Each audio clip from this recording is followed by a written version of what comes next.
നമസ്കാരം. കേരളത്തിൽ ഭരണം മാറിയ വിവരം ഇപ്പോഴും ജനങ്ങൾക്ക് ബോധ്യമാകുന്നില്ല. സെലികമറി ആരംഭിക്കുന്നു.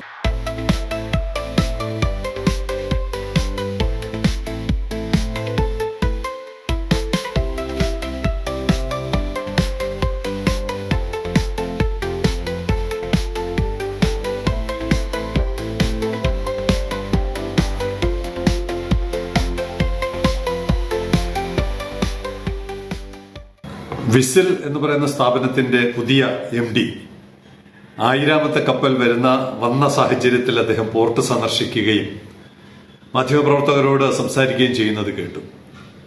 ആരോ കൃത്യമായി ചോദിച്ചു, ഗേറ്റ് തുറക്കാത്തത് എന്താണ്, അല്ലെങ്കിൽ ചരക്കകത്തോട്ടും പുറത്തോട്ടും പോകാത്തത് എന്താണ്, അല്ലെങ്കിൽ എന്നാണ്? കൃത്യമായ ഒരു മറുപടി അദ്ദേഹത്തിന് കൊടുക്കാൻ കഴിഞ്ഞില്ല.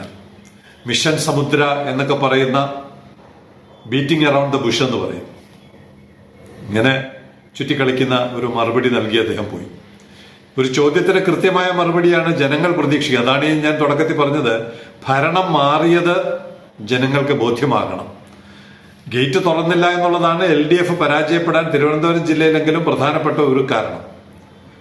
അങ്ങനെയുള്ള ഒരു വിഷയത്തിൽ മെയ് 14 അധികാരം ഏറ്റെടുത്ത ഒരു ഭരണകൂടം ഇപ്പോൾ ജൂൺ അവസാനിക്കാറായി. ഗേറ്റ് തുറക്കുന്ന കാര്യത്തിൽ ഇന്ന് വരെ യാതൊന്നും അറിയാൻ കഴിയുന്നില്ല. നമുക്കൊരു 6 മാസം വരെ ക്ഷമിക്കാം, തിടുക്കം കാണിക്കുന്നില്ല, ഒരു 6 മാസം വരെ ക്ഷമിക്കാം. പക്ഷെ ഗേറ്റ് തുറക്കുന്ന വിഷയത്തിൽ 6 മാസം, ഭരണത്തിന്റെ ഇമ്പാക്ട് മനസ്സിലാക്കാനാണ് 6 മാസത്തെ സമയം. പക്ഷെ ഗേറ്റ് തുറക്കുന്ന വിഷയം എന്താണ്? എത്രയോ വർഷങ്ങളായിട്ട് ഇപ്പോൾ ഗേറ്റ് തുറക്കും, ഇന്ന് തുറക്കും, നാളെ തുറക്കും. എനിക്ക് തന്നെ പ്രധാനപ്പെട്ട ചില ഉദ്യോഗസ്ഥരൊക്കെ പറഞ്ഞു തന്ന മറുപടികൾ അവര് തന്നെ ഇപ്പൊ മിണ്ടാതിരിക്കുകയാണ്. അപ്പൊ ഇത് വാസ്തവത്തിൽ ഈ നാടിനോട് കാണിക്കുന്ന ഒരു വലിയ ചതിയാണ്, വലിയ വഞ്ചനയാണ്. ആ വഞ്ചനയുടെ ഒരു തെളിവ് ഒരിക്കൽ കൂടി നമ്മുടെ ശ്രീനാഥ് തെളിവ് സഹിതം നിരത്തുകയാണ്. തൊട്ട് അകലെ ഒരു 5 കിലോമീറ്റർ അപ്പുറം 2 കണ്ടെയ്നറുകൾ ഇരിക്കുകയാണ്. ഒരുമിച്ച് 2 കണ്ടെയ്നറുകൾ ഒരേ ഡെസ്റ്റിനേഷനിലോട്ട് പോകുന്ന 2 കണ്ടെയ്നറുകൾ. പോകുന്നത് എങ്ങനെയാണ്? ശ്രീനാഥാണ് എടുത്തത്. പതിവ് പോലെ ശ്രീനാഥ് ഇങ്ങനെ ഓടി നടന്നെടുക്കുകയാണ്. ഇവിടുന്ന് നേരെ കൊച്ചിയിൽ നിന്ന് പിന്നെ പതിവ് പോലെ കൊളംബോ എന്ന് ആഫ്രിക്കയെ ചുറ്റി ബെൽജിയത്തെ ആന്റ്വർക്ക്, അവിടുന്ന് പിന്നെ കൊളംബിയയിലെ കാർട്ടജീന. കൊളംബിയയിലോട്ട് ആദ്യമായിട്ടാണെന്ന് തോന്നുന്നു, എനിക്ക് തോന്നുന്ന ഒരു പോർട്ട്. കൊളംബിയ അറിയാമല്ലോ, ഇപ്പോൾ ഫുട്ബോളിൽ ലോകകപ്പ് നിൽക്കുന്ന കാരണം എല്ലാ ലാറ്റിൻ അമേരിക്കൻ കുഞ്ഞു രാജ്യങ്ങളിലും അവിടെയുണ്ട്. എടുക്കുന്നത് 76 ദിവസമാണ്. ഈ 76 ദിവസത്തിന്റെ സമയത്ത് ഇത് ട്രിവാൻഡ്രത്തിരിക്കുന്ന കണ്ടെയ്നറാണെന്ന് ഓർക്കണം. 1000ാമത്തെ MSC ലൂസിയാന ഇവിടെ നിന്ന് അടുത്ത ദിവസം പുറപ്പെടും. അടുത്ത ദിവസമല്ല, 24 ഏകദേശം 36 മണിക്കൂർ കഴിഞ്ഞപ്പോൾ ഇവിടുന്ന് പുറപ്പെട്ടു. എങ്ങോട്ടാണ് പോകുന്നത്? സ്പെയിനിലെ ലാസ് പമാസ് എന്നാണ് ഞാൻ പറയുന്നത്. പമാസ് അല്ല, പൽമാസ് എന്നാണ് എന്റെ പ്രൊനൗൺസിയേഷൻ എന്ന് കേൾക്കുന്നു. സ്പെയിനിലോട്ട് പോവുകയാണ്. എടുക്കുന്ന സമയം 22 ദിവസം. 22 ദിവസം കൊണ്ട് എത്തുന്ന ഈ സ്പെയിനിലെ പോർട്ട് കഴിഞ്ഞ് വീണ്ടും 5 ദിവസം സെയിൽ ചെയ്യുമ്പോഴാണ് ബെൽജിയത്തിലെ ആന്റ്വർപ്പിൽ എത്തുന്നത്. അപ്പൊ വീണ്ടും 5 ദിവസം അങ്ങോട്ട് പോകുമ്പോൾ ഈ കൊളംബിയ കിടക്കുന്നത് വീണ്ടും താഴോട്ടാണ്. വീണ്ടും 5 ദിവസം വീണ്ടും ഇങ്ങോട്ട് സഞ്ചരിച്ചാൽ മാത്രമാണ് സ്പെയിനിന് ഈക്വലന്റ് ആയിട്ട് എത്തുക. പിന്നെയും ബാക്കി ദൂരമുണ്ട്. ബാക്കി ദൂരം എന്താണ്? ബാക്കി ദൂരം നമ്മുടെ കണക്ക് പ്രകാരം 10 ദിവസമാണ്. സ്പെയിനിലെ ലാസ് പൽമാസ് മുതൽ കാർട്ടജീന വരെ 10 ദിവസമാണ്. അപ്പൊ അങ്ങനെയാണെങ്കിൽ നമ്മുടെ 22ഉം 10ഉം 32 ദിവസം.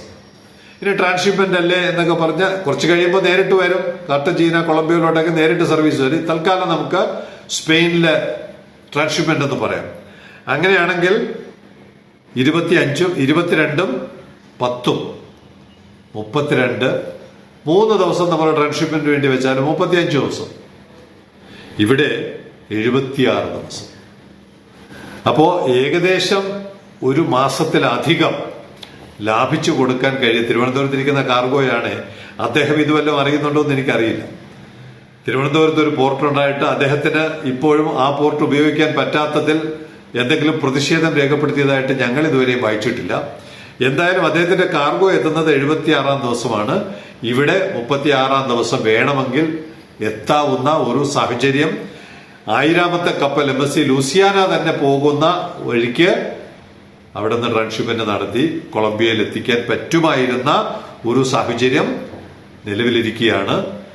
ബഹുമാനപ്പെട്ട വെസൽ MD ഇതൊക്കെ ഒന്ന് മനസ്സിലാക്കണം. 40 ദിവസമൊക്കെ ഒരു വ്യവസായിക്ക് വ്യാപാരിക്ക് നഷ്ടപ്പെട്ടാൽ അത് സാമ്പത്തിക രംഗത്തിനും ആ കമ്പനിക്കും വളർച്ചയാണോ തളർച്ചയാണോ ഉണ്ടാക്കുന്നതെന്ന് ദയവ് ചെയ്ത് നിങ്ങളെപ്പോലുള്ളവർ ഒന്ന് മനസ്സിലാക്കി വിശദീകരിച്ചാൽ നന്നായിരിക്കും.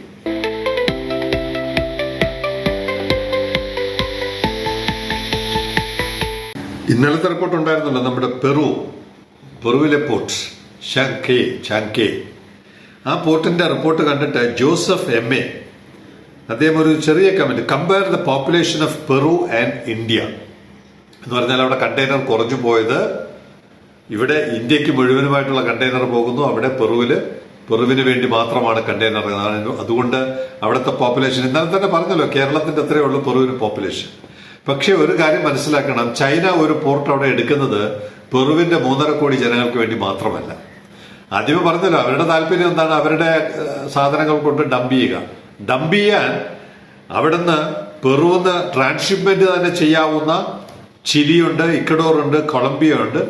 പസഫിക് സൈഡിൽ ചൈനയുടെ മെയിൻ പോർട്ടിൽ കൊണ്ടുവരിക, എന്നിട്ട് പസഫിക് സൈഡിലുള്ള ഇത്രയും രാജ്യങ്ങളിലോട്ട് വിടാം, ചിലി, ഇക്വഡോർ, കൊളംബിയ. ഇനി ലാൻഡ് ലോക്ക്ഡ് ആയിട്ടുള്ള കൺട്രീസ് ഉണ്ട്, ബൊളീവിയ, പരാഗ്വേ. ഇത് കണ്ടെയ്നർ ട്രക്ക് വഴിയോ ട്രെയിൻ വഴിയോ അങ്ങോട്ട് കൊണ്ടുപോകാൻ പറ്റുന്നതാണ്. ഇനി ലാൻഡ് ബ്രിഡ്ജ് വഴി അറ്റ്ലാന്റിക് സൈഡിലോട്ടുള്ള രാജ്യങ്ങളുണ്ട്. പക്ഷെ അവരുടെ ഭൂരിഭാഗം പ്രദേശവും പസഫിക് സൈഡിലാണ് കൂടുതലും, പ്രത്യേകിച്ച് Brazil, Argentina, Uruguay, Venezuela, Guyana, Suriname, ഇത്രയും രാജ്യങ്ങളുണ്ട്. അപ്പോൾ പോപ്പുലേഷൻ പറയുമ്പോൾ നമുക്ക് ഇന്ത്യക്ക് നമ്മുടെ തുറമുഖം ഏത് മാർക്കറ്റിനെയാണ് കേറ്റർ ചെയ്യുന്നതെങ്കിൽ 150 കോടിയോളം വരാവുന്ന ഒരു മാർക്കറ്റിന്റെ മുഴുവൻ നമ്മൾ ഉപയോഗപ്പെടുത്തുന്നില്ല. എന്നാലും സമ്മതിക്കാം, ഇവിടെ ഈ തെക്കേ അമേരിക്ക ഏകദേശം 44 കോടിയുണ്ട്. 44 കോടി ജനങ്ങൾ, കണ്ടെയ്നറില്ല, 44 കോടി ജനങ്ങളുള്ള ഒരു വലിയ മാർക്കറ്റിനെയാണ് ഈ പെറുവിന്റെ സ്വന്തം പോർട്ടാണെങ്കിൽ ഒരു പക്ഷേ ഇത്രയും ഒരു വലിയ വിഷൻ ഉണ്ടാവണമെന്നില്ല.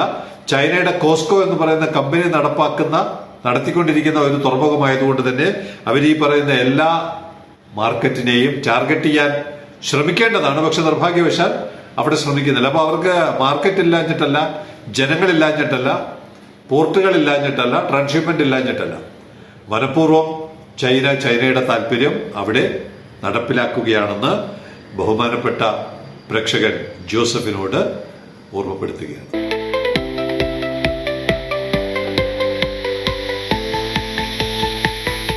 ഇനി നമ്മൾ പറയാറുണ്ടല്ലോ, വരാനിരിക്കുന്ന കപ്പലുകൾ. വന്നു പോയതിനെ കുറിച്ച് പറഞ്ഞിട്ട് ചത്ത കുഞ്ഞിന്റെ ജാതകം അല്ലല്ലോ.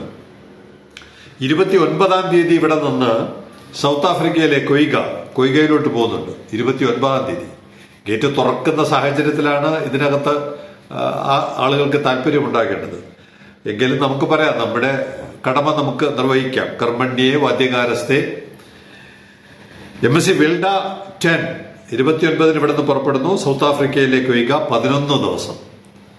MSC അലക്സാൻഡ്ര 30-ാം തീയതി ഇവിടെ നിന്ന് പുറപ്പെടുന്നു. എഗെയിൻ ലാസ് പൽമാസ് 21 ദിവസം. പിന്നെ വരുന്നു അമേരിക്കയിലെ നോർഫോക്ക്, ന്യൂയോർക്ക്, ബാൾട്ടിമോർ, നോർഫോക്ക് 26 ദിവസം കൊണ്ട് ഇവിടെ എത്തുകയാണ്. 26 ദിവസം കൊണ്ട് ഇവിടെ എത്തുന്നു. 30-ാം തീയതി ഇവിടുന്ന് യാത്ര തിരിച്ചു പോകുന്നത് സിംഗപ്പൂരിലോട്ടാണ്, 5 ദിവസം. അങ്ങനെ 3 കപ്പലുകൾ കൂടി നമുക്ക് ഈ ദിവസങ്ങളിൽ, ഈ ആഴ്ചയിൽ വരുന്നുണ്ട്. ഈ മാസം കപ്പലുകളുടെ എണ്ണം കുറവായിരിക്കാം, പക്ഷെ കഴിഞ്ഞ മാസം പോലെ കണ്ടെയ്നറുകൾ കൂടുതൽ ഉണ്ടാകും എന്ന് നമുക്ക് പ്രതീക്ഷിക്കാം.